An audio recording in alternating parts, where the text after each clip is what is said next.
Hi, Anna Carson here. I wanted to really share with you a massive pattern that I have been working on for myself, and it's been coming up in client sessions a bit as well, but it's been mainly my pattern that I've been working on. And I really wanted to share some of the process and some of the things that have been coming up with it, because it feels massive, not just for me, but for so many of us, because this is about nourishment. It's about how we receive nourishment. And I don't just mean from a physical point of view of nourishment from our food, although this is very much part of it, but it's like nourishment from the earth, from the sun, from words, from relationships, from from our spiritual practices, from our spiritual connection, energetically, how do we receive this nourishment? And I think it was maybe 3 or 4 weeks ago, I had this sense of this pattern coming up for me. I'd started off kind of in the sacral chakra, and understanding that there was something that wasn't quite I guess formulated. There was a block or something going on in the sacral chakra. This is all about connection. This is about creativity. This is about really bringing things forward. I was just noticing, because I have so much in my head, I have so much inspiration and stuff, but I often find it quite difficult to bring it forward and to share it into the world. And I guess kind of making it my own truth. And so there's these little parts kind of popping in, and of me just seeing, there was a pattern here that was ready to start to surface. And it really has been a process over a few weeks. That had started, and I was working at it a little bit. And then last week I had an osteo session. As many of you know, if you've watched any of my videos, me and my osteo, we uncover so much between us in our sessions. He's a biodynamic osteo, and he works at just the most amazing level. And so I can really share kind of anything that's going on, and he can then unravel the pattern in my physical body, which then allows me to work at it from an energetic point of view as well. And so I'd kind of gone to him saying, okay, there's something going on with my heart, I need to do some more heart work. And he uncovered this pattern around, it was a midline thing, which is interesting, because obviously when I've done this tongue tie stuff, there's a lot of midline stuff going on. Anyway, he noticed, he could feel that there was a kind of slight discrepancy in the alignment around my jaw, which he hadn't noticed, or not, that it hadn't come up before. It's not that I hadn't noticed, it hadn't been there before. So this is a new pattern coming up through my physical body. He was then guided to my heart, and there was a misalignment between the venous return, so the blood coming in, and the artery going out. So it was like there was a discrepancy between it. There wasn't a full alignment between what was coming in and coming out. And I was just like, this is interesting, because this feels very much related to creativity, and you're bringing stuff in, and then being able to share it out. He was then guided to go then down to my umbilical, to my belly button, and he just kind of questioned. He was just like, if I said umbilical or umbilicus return, what would that mean to you? And my whole body just went, ugh, like this, and there was this whole kind of massive reaction, and there was fear coming up. There was all sorts of coming up. And this is about the blood coming into the umbilical cord, into me. You're going around my body, making my own, and coming back out again. And there was a huge big pattern about that. And I was just like, okay, yeah. And we didn't, we didn't resolve it on that day, but I really felt it coming right to the surface. And it really didn't feel good after that treatment. But then a couple of days later, I was like, right, okay, I need to do the kinesiology behind this, because that's it. He brings it to the surface often, and then I test in what is it that's come up, and I do a whole kinesiology session on it. And it was amazing. It was all about this nourishment, about receiving stuff in. And I could see that it was about food, about information, about my spiritual connection, about relationships, about words, all of this nourishment that I really wasn't receiving, that I wasn't open to receiving or accepting. And when I then delved into it more and looked at the actual reasoning behind this then came back to vanishing twins. So the fact that, as many of you may know who have followed me, that the vanishing twins is a big piece of my body of work. And, I look at it, there's a lot of people that I work with who have had vanishing twins, and I have also had a vanishing twin. And so, this was really linked to that sense that I felt of receiving the nourishment, but also receiving the information, the understanding that the twin had passed. And so there was just this real kind of rejection of wanting to receive anything else in. There was a kind of toxicity, not from a physical point of view, but more from an emotional point of view. And the impact this was having, again, like I've said, it was about formulating my own truth. It was about nourishing, being able to really bring things in for my own good, for my own well-being, for the greater good of my being.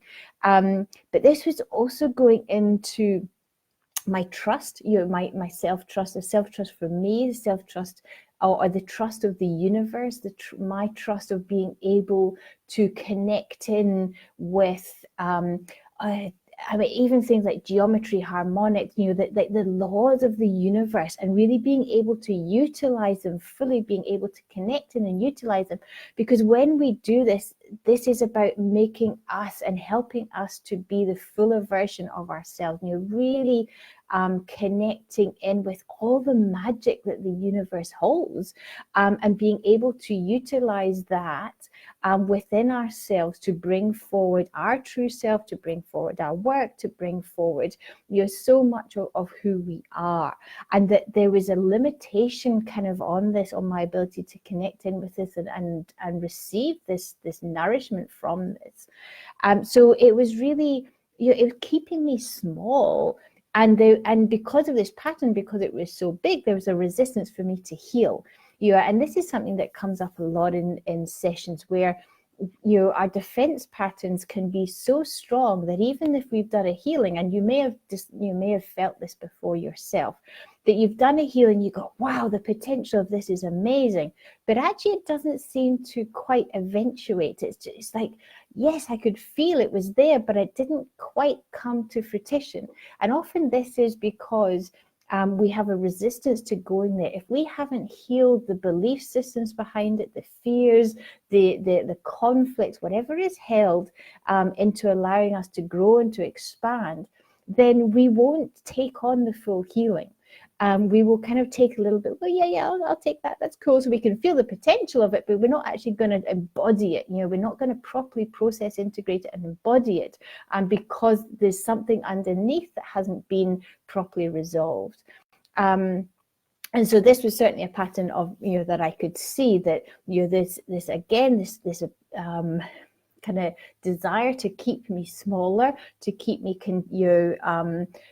living a smaller existence, with my work, with my kind of my relationships, my ability to really bring forward me. It was just like no, it's too scary.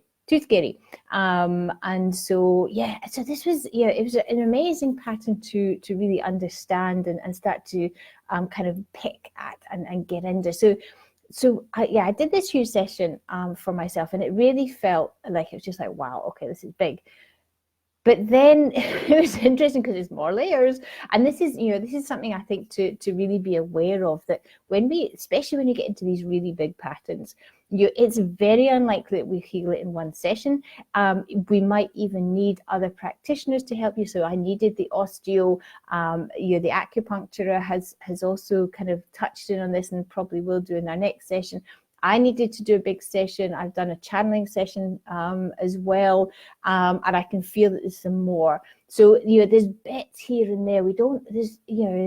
sometimes when we get into this really big stuff, it's unlikely to clear in one session, but it's the process. And I know how guided I am with this. The universe has always been amazing at guiding me. And you're ensuring that as I shift through things, it's done at a pace that is which is okay for me, that I can handle and I can still kind of function. Because then what the other part that was coming in was this more galactic part. So I looked at the human aspect and how this has shown up in my life, because this is about this soul coding. And you might have seen my post I'd done a few days ago about this, because this is really where my work's heading, is about this coding. How do we code our soul plan, the plan that we have for our soul's evolution for this lifetime? How do we code that into this lifetime, so that it's what we experience, and it's through this time in utero. It's from conception through to birth, and through the different events and things that happen within that time. And so the vanishing twin was really, a lot of my coding happened through the vanishing twin. But then if we go beyond that, it's just like there's a bigger picture again. And this is where we go into the kind of, and this isn't always the case for people, but for me and for some of my clients, we go into the kind of more galactic stuff as well, where we go wherever we need to go. And there was a pattern there as well around the sacral, around your creativity, around my ability to formulate my truth. And so I'm slowly picking at all these layers and unraveling them, so that I can really start to, because the urge, and I'm sure many of you are feeling this, the urge for us to really create more, to bring forward our work, is just getting stronger and stronger. So these big patterns of not wanting to are really coming up now, so that we can step more and more into the work that we're here to do, into our soul work, and our relationships as well. These amazing the amazing possibility of our relationships also is what we're also trying to step into. So yeah, I like I said, I really wanted to share this with you, because obviously as I heal this, it becomes part of the medicine that I offer other people, and it becomes part of what people are looking for. And I think nourishment, it feels like a really a huge kind of patterning within society. When you look around Woolworths, or look around the shops, and you see the amount of junk and toxic foods and all of this sort of stuff that is there, we can see how disconnected we are to nourishment. And I feel that this isn't obviously just on a physical level, it's an emotional, it's a spiritual, it's an energetic level. And so it feels like I'm so excited to be bringing this forward for other people also, as we work, as we go into this more, of being able to offer this as, how are you able to accept your nourishment? The nourishment that is all around us, how are we able to accept it? What are the filters? What are the codings that we have for this lifetime that have stopped us being able to receive this? And how can we remove this? Because this is this is what we want to do, is remove those filters, so that we can really bring this in. Help us to nourish ourselves from all these different levels, so that we can be the full kind of version of ourselves. So yeah, I hope you find this fascinating. This is my geeky stuff. I love this stuff when I'm really unraveling these patterns. And this has very much been my one. But I hope that it kind of opens up some questioning for you.